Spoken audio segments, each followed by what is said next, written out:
The pediatric ortho fellowships, like we discussed before, each of the fellowships we need to have a great passion or a great liking to pursue a fellowship in that field. And I took up orthopedics to become a pediatric ortho. So that's how I already knew that I wanted to do this, and I started pursuing it since I was in my second years in masters. And yes, the peds orth is kind of it's not a child's play, but it's actually a child's play. So it's not very easy to go around in pediatric ortho because it's like doing an entire orthopedics in a younger adult. So it's like learning different subspecialties which otherwise an ortho would go for, and a pediatric ortho has to do each of these subspecialties maybe. Currently in India, since the past 10 to 15 years, it has been like building up, and now even the tier 2 cities have at least 1 or 2 pediatric orthos, while in Mumbai we are now almost a dozen of us. When I came back from my fellowship, I was kind of the 7th one, or what we would call here as the 2nd generation of pediatric ortho in Mumbai city. So me and Mandar, we belong to the 2nd generation then, and that's how we were always addressed. So far in the US or other countries, we see that already they have subspecialized in the pediatric ortho field, and each of the hospital has a further subspecialty unit in terms of pediatric hip, pediatric hand, pediatric foot and ankle, pediatric sports, or even pediatric neuromuscular disorders. So we have not yet gone that detailed here, but what is more recommended to have a generalized, in general, a pediatric ortho fellowship, and then further develop or do short-term fellowships or observerships in each of the subspecialty, which is much more very close to your heart. So like we discussed before, it's important to have a very good foundation before going for an abroad fellowship.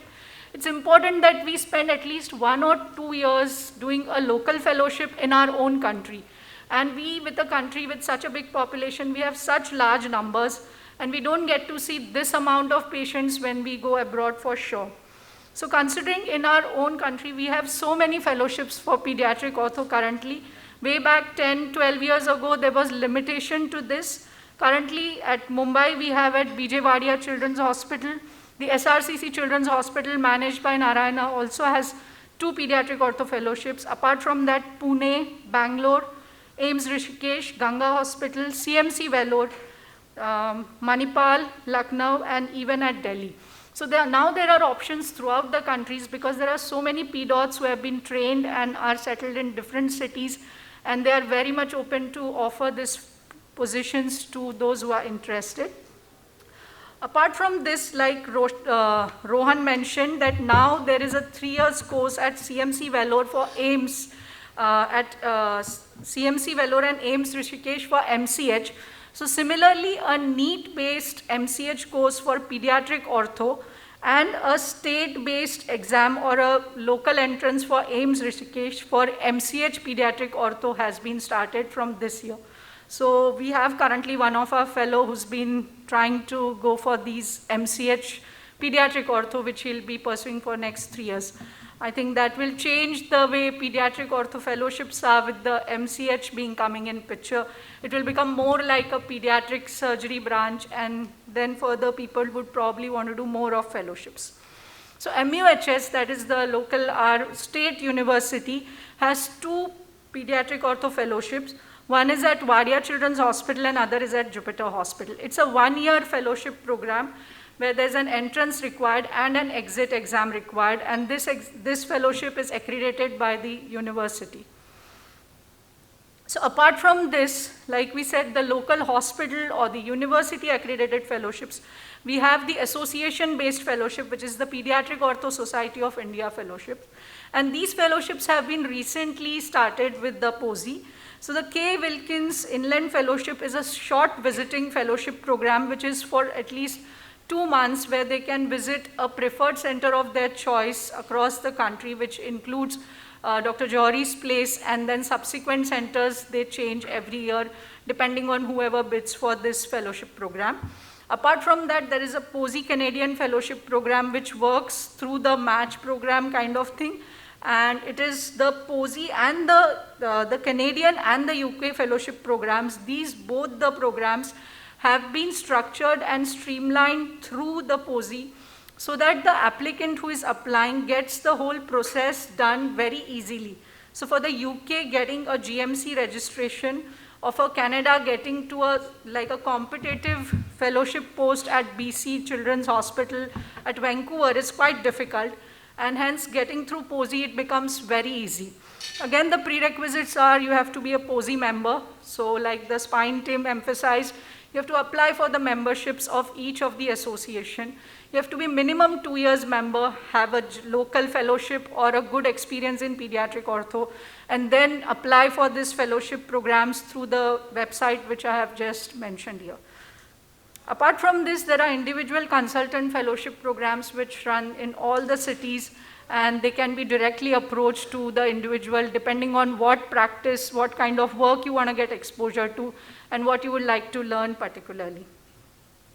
So after getting a very good strong foundation, that is at least a 1 or 2 year fellowship programs locally, it's fair to apply international, because even the programs outside, they look for someone who has a little background or who has a little exposure of the subject, and they always look for someone who has had an experience of at least 1 or 2 years. And when I went for fellowship, my co-fellow at that age was 34, and he thought I was too young to come for a fellowship, which I thought was not actually the scenario, because I was 29 then, and I thought that he was a little older, but they felt I was too young to come for a fellowship. In spite of doing 2 years at Wadia, that was the situation. And before getting into the Southeast Asian programs, I had applied to nearly 8-10 institutes, and finally I was shortlisted for a fellowship program at South Korea. So I'll quickly take you through some of the common and good fellowship programs which we have in the East Asian countries. Singapore at the NUH hospital has a very nice fellowship program, and also a KK Women and Children's Hospital. Some of my colleagues from other cities who have been my contemporaries have done fellowship programs at each of these hospitals. And similarly at Hong Kong, at the Duchess of Kent Children's Hospital is also a 6-month to 1-year fellowship program. Both of these fellowship programs are fairly paid. They provide a close-by accommodation near the hospital and have a good exposure of different subspecialties. Singapore has more of pediatric sports subspecialty there, while Hong Kong is like a generalized thing. They do a lot of hips at Hong Kong, and both the centers have been really good. The place where I did my fellowship was the Yonsei University Severance Children's Hospital, the one in the list down. And apart from this, there are other institutes or other university-based fellowships. The Seoul National University with the famous Professor Choi, whose classifications are being studied. They are there he's there at the SNU University. And then there is Korea University Guro Hospital, which has actually had many fellows from Korea, many fellows from India have actually done fellowship through KUMC at Guro Hospital. So when I was at Severance, there were 5 Indians at the KUMC, while I was the only Indian at the Yonsei University Severance Children's Hospital. So I went through for a 1-year clinical fellow program. It was a hands-on experience. So to get on a hands-on or a clinical fellowship, we need a good standing certificate from MMC, along with an additional certificate which allows us, which is addressed to the Ministry of Health Department in Korea, which allows us to do like scrub-in surgeries independently or as a fellow who is with us, like a co-fellow with us there. It's a certification course which is again later at the end of the 1 year, it is certified by the Ministry of Health. And I went there with with a more affinity to learn neuromuscular condition, particularly cerebral palsy. And I had a great exposure in this place. Like we used to have an OPD of nearly more than 100 every day, 3 OTs running, and very good opportunities. So we were 2 fellows. One was a local fellow and I was the international fellow, and I had equal opportunities.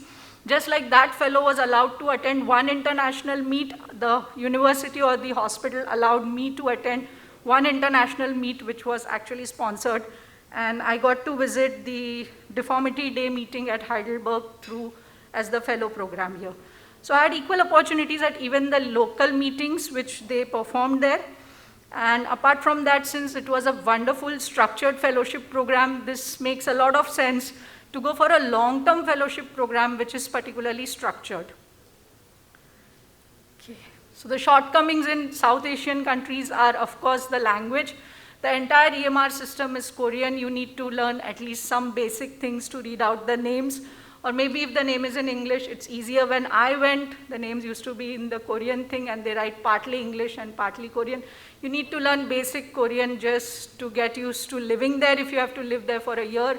And of course, food, it's a hell of a place for vegetarians. So, but luckily it was not for me. So what would be the path to follows, and what are the qualities to inculcate as we proceed to doing a fellowship? It's important that we are sincere there. We represent our country there. And a small little behavior not good on our part reflects it on the people who would apply in the future. So in the past, there were some institutes which had bad experience with some fellow, a PDOT fellow. And after that, they totally informed the POSI and the seniors in the association that they would not want to have any more PDOT fellows coming from India because they were not happy about their behavior. So it's important that we set a good example. We are sincere.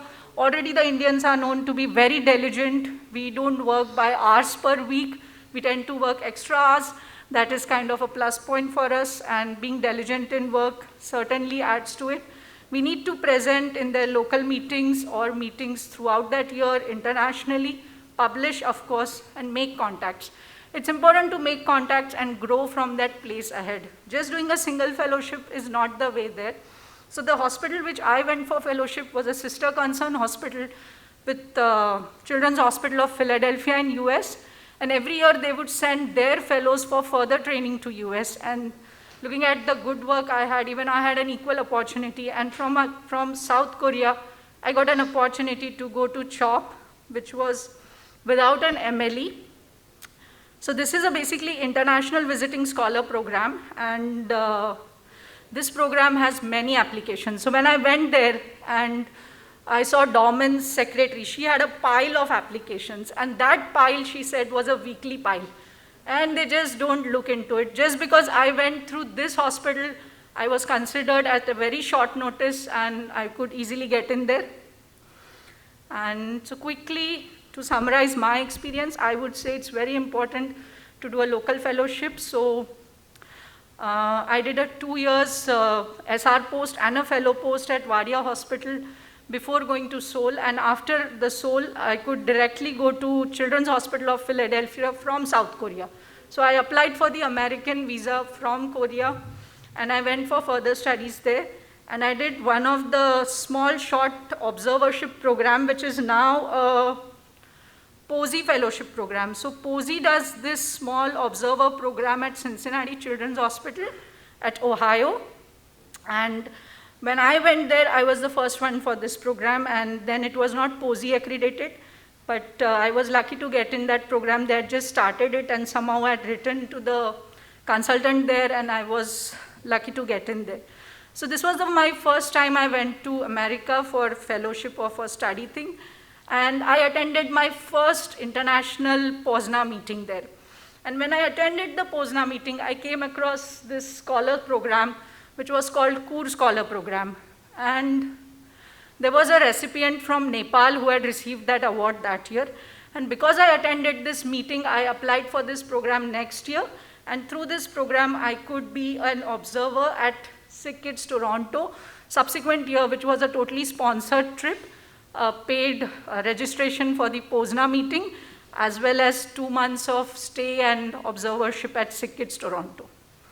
So as we study or as we come back and get into practice and do the things which are more of our interest, so I came back, and for the last 10 years, I have been doing more of cerebral palsy and neuromuscular work.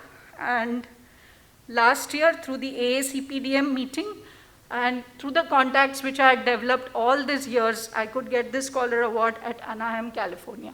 So, oh my God, the mask is so tiring. So to summarize, I would say that it's important that over the year, we grow with contacts, we make contacts, and we present, publish, and every year we should go for short observer programs or short fellowship programs and learn and be updated about the newer things which are coming up. There are a lot of things which develop every year, and we too need an upgrade. So I would say that this is kind of a rough thing which I would suggest, and if there is any other thing, any guidance needed, I'll be always happy to help around here. And a couple of our past fellows have been doing really good, and they are doing some fellowships abroad, so thank you for that.